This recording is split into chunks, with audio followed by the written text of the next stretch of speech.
Inside Hilltopper Athletics is brought to you by Panhandle Cleaning and Restoration. Here's your host, Lynn Ullum. Welcome to Inside Hilltopper Athletics. I'm joined by head football coach Roger Wiley. Coach, we're both smiles again, so you can go ahead and smile.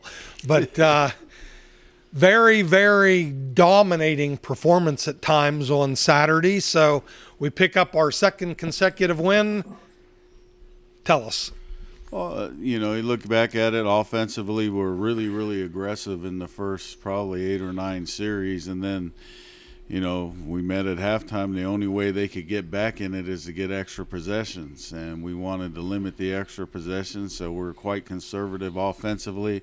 But, again, we had a couple special teams breakdowns that did give them extra possessions or, a snap over the head, which hasn't happened all year. I never wanted to jinx it, when you're starting a true freshman at center, you would hope that by the first game they're not freshmen anymore. But, those things will happen. The thing is, bottom line, we won the game, and that's what you have to do.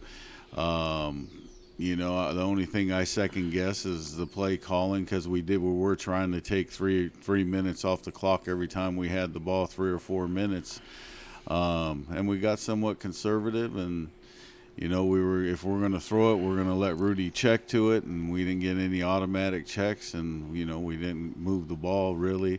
We had the pick in the end zone, but when you throw a 50-50 ball, you'd hope to come up with it. I wasn't real concerned with that. But overall, it was a really dominant performance for 3 quarters. I mean, we played well on all facets of the game. Yeah, I thought it was that first 20 minutes probably was as good as I've seen us play in a long, long time.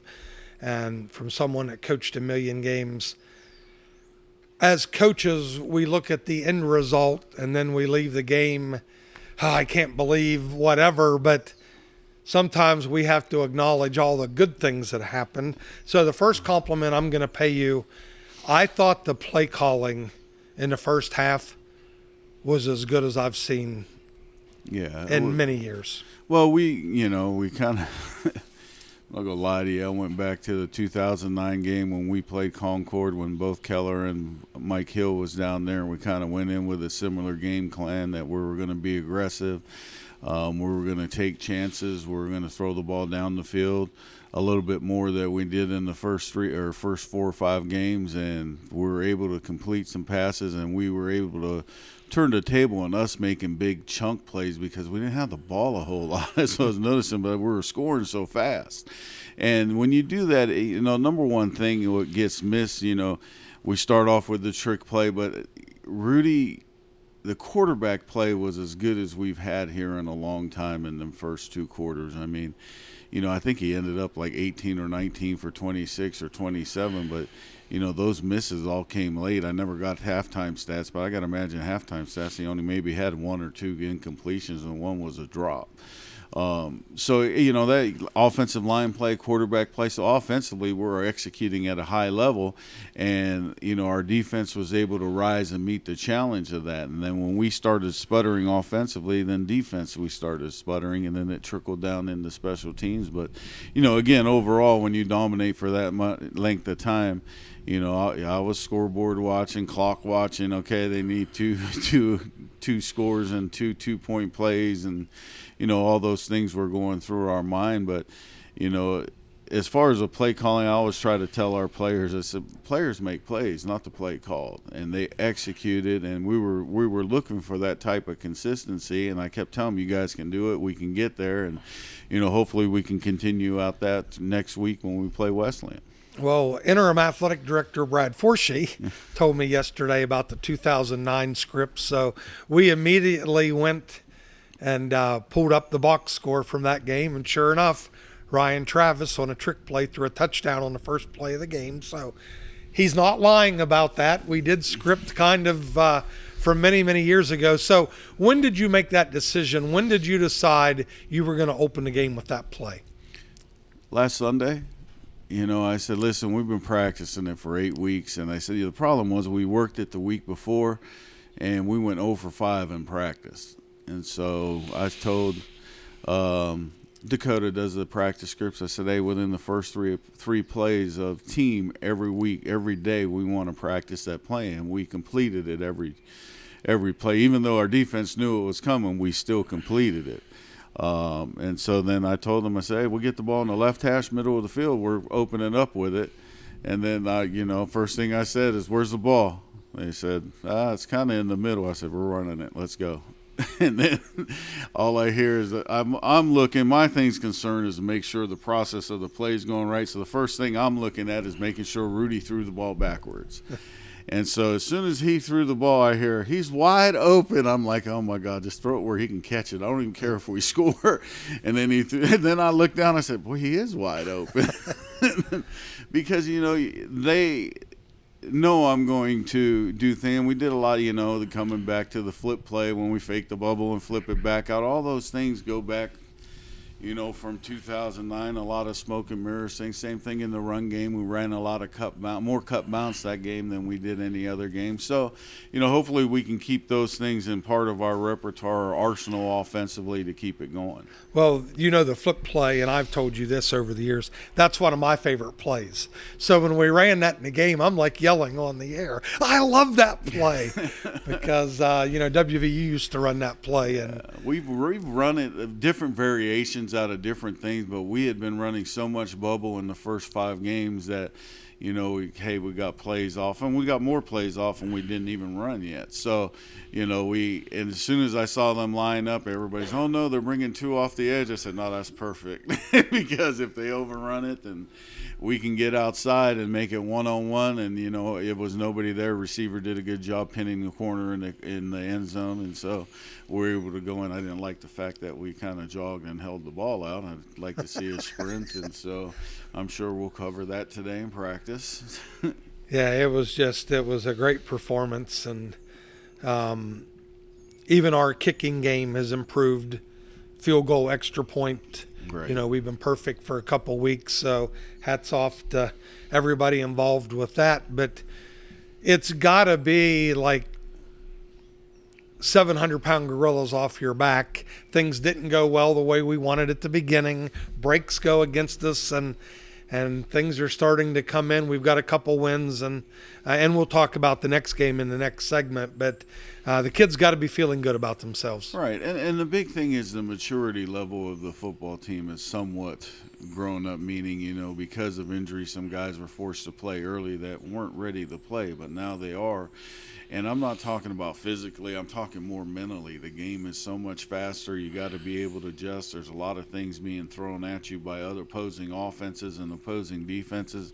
And I think we're maturing as a group, and that's helping us to get more consistent play. Because if you look at the first 4 games, we've showed flashes during those games, but would never be able to maintain that consistency through 60 minutes. And that's what our coaching staff and everybody has preached. We haven't changed anything that we've done.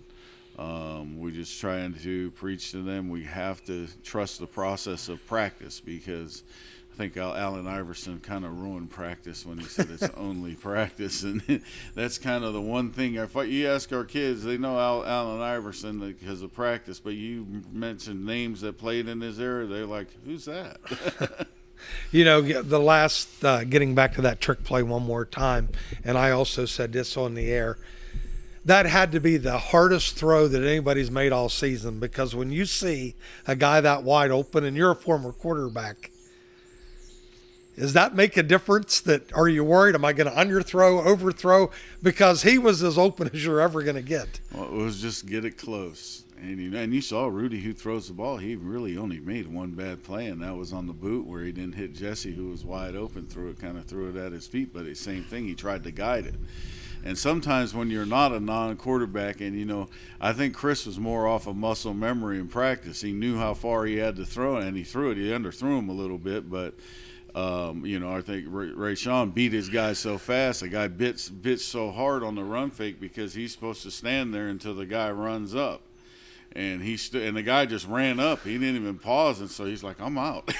And, so it was a little underthrown. I was like, "Well, catch it, just catch it," And you try to tell you you can't tell them it's going to be, hey, it's going to be so wide open, just get it close. We had to play like it was going to be covered, and it was. And, another one that stood out, even though he had a crucial, if it's a close game, it's a crucial drop. Ben Turner finally healthy. We missed him for a few games. We lost Braden Mason, who was a W. We've lost 4 W's to games this year. One to the, Keyshawn Dudley got hurt in the first game, and he hadn't played. So hopefully we start getting some of these players back like we did with Ben. Tell me, I always like to do this, tell me a position or an unsung player for the week that we may not see in the stats, but... Well, you're going to see him in the stats, but Nolan Shimp, we found out on Friday Tyson Fasuamanu couldn't play. Nolan got his first start at backer and made the best of it. I think he had 14, 15 tackles. He was all over the field. Normally he's one of our, mainstays on the special teams. But I thought he played a really, really good game. And, always what's going to be unsung during games is both lines. To win games like this, your line's got to be playing at a high level. And I thought defensively and offensively we were dominant at times where – and we ran the ball effectively, but if you look at a lot of the games that we broke down, a lot of the run plays were off missed tackles. If you look at a lot of our run plays, they were blocked well. They were wide open, and guys were getting to the second level untouched. So we're going to have to continue to work on that and get us there. Well, all right. Well, that's going to wrap up the first segment. Hilltoppers with a big 48-40 win over the Glenville Pioneers, and we're going to take a break, and we'll come back and talk about our upcoming opponent. Disasters happen. Pick the team that takes care of them all. Powered by offices in Wheeling, Morgantown, and Pittsburgh, Panhandle Cleaning and Restoration is ready to handle any size emergency at a moment's notice. We have the right people, knowledge, and equipment to respond 24 hours a day. I'm Roger Wiley. When disaster strikes your home or business, tell your insurance provider you prefer the restoration company the Hilltoppers call, Panhandle Cleaning and Restoration.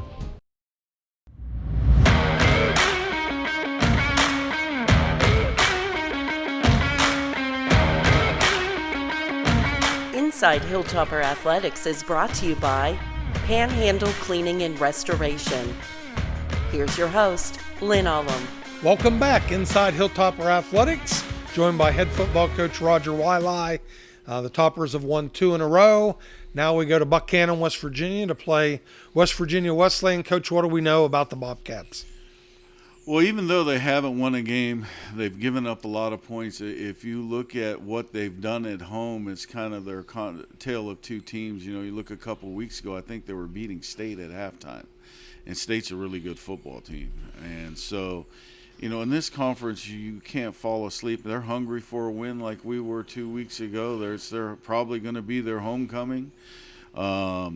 We have to come ready to play. Defensively, they are bigger up front than they have been in the past. Offensively, contrast to that, their offensive line isn't as big as they've been in the past. But everybody has talent that can burn you, meaning they have a couple wide receivers. If you fall asleep, they're going to go. The running backs run hard. And so defensively, the big thing for us is us. We have to stay focused. We have to focus on executing plays, executing defenses, executing the special team. And, we're not at the point where you can take anybody lightly. We have to be ready to play. If we're not ready to play, we'll get beat, and especially in this conference because everybody has talent. Well, one of the sports cliches that you hear all the time are trap games. Right. And this has trap game written all over it. So what's your philosophy? Do you talk about that with the team, or do you stay away from that topic? What will be your message this week in practice? Well, my message in practice, and we'll have a meeting today at 2 o'clock, is I'm going to turn on the film and say, well, this guy can play, this guy can play. They practice. I said, you can't take – if you let somebody dominate you, they will. And so we're going to make sure that we point out on film that they do have Division II football players on their team and they can play. Yeah, you mentioned the State game. I was following that game while we were playing down at Concord that day, and they stayed in that for a while. Right. They have given up big plays, a lot of points this season, so hopefully we can keep our offense on track. But me being a historical guy, any memories from playing at Wesleyan over the years since you and I have been here for 1,000,000 years? I mean, I remember going down there a couple times when they were really good, not expecting to win, and we pulled out wins, and I've gone down there, we're like, we should win this game, and we've come out on the losing end. And so, like I said, they do have talent. They do play better at home than they do on the road. And so probably the memories I used to have is when we hadn't had rain for 2 weeks, and we'd go down there and their field was muddy. So those are probably the biggest memories. And then, and to answer one of your questions from last week, I'm laughing. You asked about the walk-off touchdown at the end of the game. For the year before, we against Fairmont in double overtime, we had the walk-off touchdown on the option to Quincy. Yeah, but remember, I put a preface in that. I said not overtime. Not overtime. Because that's always going to be a walk-off. Yeah. So. But no, Wesleyan, you know, like I said, they have a lot of tradition in their football program. They have a lot of pride in their football program. Obviously, they've been struggling, but they do have some good players down there. Don Clegg's calling you out. Whatever game you referenced, which you thought was the last walk-off, was not a walk-off.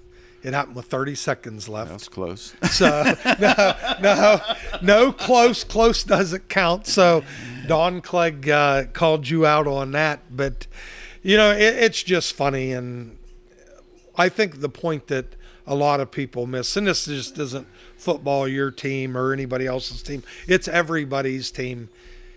Our opponents have scholarships. They have coaches. They practice every week. The same way we have coaches, scholarships, we practice every week. And you just can't, you've got to be ready to play every game. You have to be focused mentally. You know, I think that's the biggest thing going into the last 2 weeks is we've gotten their attention at practice mentally, and they've been dialed in. And if we can continue to hold their attention during those times, and football's somewhat strict because you're constantly beating on each other. Last week we had more walkthroughs because I thought we were kind of a wounded team, meaning we had too many guys with nagging injuries, so we didn't go practice full pads one day. Now we will this week because we got out of this game a little bit healthier than we did out of the previous 4. So, you know, we constantly looking to change things to hold their attention, to make them attention to detail, because it's the small things that cost us. If everybody's doing the little things during the game, the big things will happen for us. Okay, here's a question for you. Do you have the extra point sheet where it says if you're down this? How often do you look at it? And when you do look at it, is that something that you're going to adhere to, or are you going to make a gut feeling? And this has nothing to do about what we've gone through, and I'll give you the reference after you answer the question. My philosophy has been I don't carry one. We do have one in the booth. That's where they carry the 2-point play sheet. I normally don't look at the 2-point play sheet or ask about it until halfway through the fourth quarter. I don't like chasing points, I guess is what it's called. Now, you know, with 7 minutes left in the game, I'm going to do everything. But normally, and so there's been a few games where I've looked at it in the fourth quarter, just because, you know, and I'll be honest with you, one time early in my coaching career, I started chasing points in the first half, listening to that sheet, and we went for 3 2-point plays and didn't get one and lost by 1 to Shepherd when they had the 7 consecutive shutouts my first year of coaching. So I came to a conclusion on my own. I'm not looking at that sheet until the fourth quarter. I'm not chasing points. I'm not trying to so that's what I do. Everybody probably has a different philosophy on that, but that's where I am with it. Okay, here's another question. On that, is there 2 sheets? I'm even going to look online because obviously time and score matter. So I can understand not chasing a point because you're going to assume the other team could kick a field goal and then it flips the margins back around. But when you get in the fourth quarter, you know there's only going to be X amount of possessions left. And here's the reason that I mention this, and this is not a criticism of Coach Keller at all. Everyone knows my relationship with him. I really like Coach Keller. I think he's a really good coach. There were 3 or 4 straight that my mind said they should do this, and he did the opposite. And I even said on the air, well, I'm sure he might even be looking at one of these sheets. But I'm going to do some research into this. And yeah, well, the sheet we have is on certain. There's certain ones. I think it's like 5 or 6. It says go. It's 50-50. Go for 2. Go for 1. We don't have one.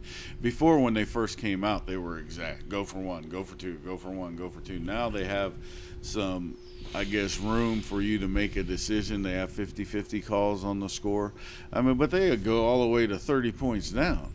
Well, 30 points down, you're just hoping to get back in the game. Yeah, you're just trying 30 first up, you're just looking to, not do something to mess it up. Yeah, just trying to score. But, yeah, it's interesting. Last thing, let's just talk on a national scale, get away from West Liberty football. And I hope Rex Lancaster is not listening to this with him being a Miami Hurricanes fan. But the way that their game ended, how many coaches in America do you think will go into this week's football games and say that's not going to happen to me? Oh, I think a lot of them, and it kind of depends on your mentality and your philosophy offensively at that time. For us, we're fairly conservative when we get into 4-minute offense, meaning we don't like to take a lot of chances with the ball. I did not see the game. I did see the play. Well, I'll give you. Yeah, here's the thing: they could have taken a knee, right, and the game's over. They did not need to hand the ball off. Yeah. Georgia Tech was out of timeouts. They could have taken a knee, and the game was over. Yeah, and I think again, it probably goes back to the New York Giants when they did the same exact thing, and then that was 15, 20 years ago. That was longer than that. Hey, nobody tries to get anybody carries anymore. You got your backup tailback or your third string tailback that practices hard, never got a carry. Sometimes hey, let's just get him a carry. The game's probably over and you never think he's going to fumble, but it'll go back for the next 20 years in college football. Nobody's going to take that chance or that risk. Yep. Now, to defend coaches, and it'll be the last thing here as we're running up against the end, Alabama did the same thing. They were up 26-20. They threw on first down when they could have ran the clock out. They had to actually run a play at the end of the game and buy time and throw it. But here's why it happened. They got a controversial first down on third down. Wow. And they ran to the line of scrimmage to get the play off so it wouldn't be reviewed. Right. And they got it off, and the quarterback, a young quarterback, saw the coverage, got excited, forgot time and score, and threw an incompletion, which stopped the clock. Wow. So sometimes even if you know what you're doing and whatever – variables come and people do crazy things. Yeah, so. You got to get back into quarterback play again, and quarterback awareness during that time, and understanding. Hey, easy. If you got an easy completion, take it. If you don't have an easy completion, just run it. That's more. It's not about gaining yards. It's about keeping the clock moving. And so, as much as coaches, you think you can control things when they're out there. But yep, I get it. Control. 18 to 22-year-old kids. So that wraps up another really good week of Inside Hilltopper Athletics. Coach, let's go to Wesleyan. Let's get another win. Let's keep the train rolling. And thanks for viewing, and we'll see you next week. Disasters happen. Pick the team that takes care of them all. Powered by offices in Wheeling, Morgantown, and Pittsburgh, Panhandle Cleaning and Restoration is ready to handle any size emergency at a moment's notice. We have the right people, knowledge, and equipment to respond 24 hours a day. I'm Roger Wiley. When disaster strikes your home or business, tell your insurance provider you prefer the restoration company the Hilltoppers call, Panhandle Cleaning and Restoration.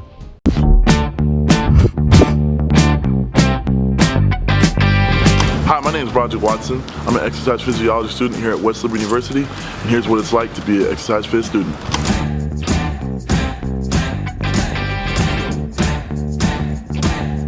For the first class, we got group fitness leadership with Ms. Wack. Today we're reviewing for the first 10 minutes of class, choreography, structures, and dance aerobics movements, and then we're getting into cardio kickboxing today. Exercise physiology is the study of the human body when in motion. I think that's the best way I could describe it, whether it's under serious duress, like you're in a sporting event and you're trying to maximize ability, or just simple things as understanding, running mechanics for your daily jogs that you like to take in the morning. The exercise physiology program at West Liberty is really unique in a couple different ways. The professors we have are some of the top professors in the state. They've had extensive experience in their fields, and they offer a wide variety of ways to learn and better yourself. We also have access to state-of-the-art technology, quality ex-phys lab room, and many resources to once again continue to better yourself. Go out, and then go back in. Ex-phys is something that you can use in your day-to-day life. But then if you're obviously, we go to school to get an education to hopefully pursue a great career, ex-phys is one of the most rewarding careers. Working with people and helping them physically change as well as mentally change is one of the most enjoyable things I've ever had the opportunity in doing. You're whipping out with your punches. I'm not going to do it fine. So turn your whole body. All right, now we're into the biomechanics with Dr. Hannah. We have a guest speaker today. This is Mr. Chris Dunaway. Please welcome him. I'm excited to have him here. His new current role is now the International Athleticism and Performance Coordinator for the Los Angeles Dodgers. You get an anatomy class that's going to teach you overviews. You get some biomechanics involved.